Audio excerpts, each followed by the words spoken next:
ଗୋଟିଏ କଥା ଅନୁମାନ କରିବେ, ଆମେ ପାଠ ପଢ଼ୁଥିବା ସମୟରେ କିମ୍ବା ପିଲା ସମୟରେ ସାଙ୍ଗମାନଙ୍କ ସହିତ ବହୁତ ମିଶୁଥିବା, ସେଇ ସାଙ୍ଗମାନଙ୍କ ସହିତ ଜାନ୍ ଦେଇକି ଭଲ ପାଉଥିବା, କିନ୍ତୁ ଏମିତି ଏକ ସମୟ ଆସିବ ସେଇ ସାଙ୍ଗ ଆପଣଙ୍କୁ ନ ଜାଣିଲା ପରି ଅଭିନୟ କରିବେ, ଅଚିହ୍ନା ଲୋକ ପରି ହେବେ।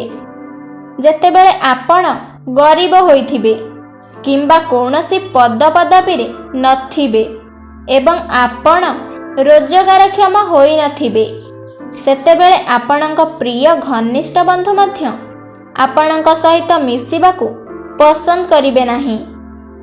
ଏହି ଦୁନିଆ ନିଜର ସ୍ୱାର୍ଥ ଦେଖେ। ଏଠି କେହି କାହାର ନୁହନ୍ତି, ସମସ୍ତେ ନିଜ ନିଜ ଜୀବନରେ ବ୍ୟସ୍ତ।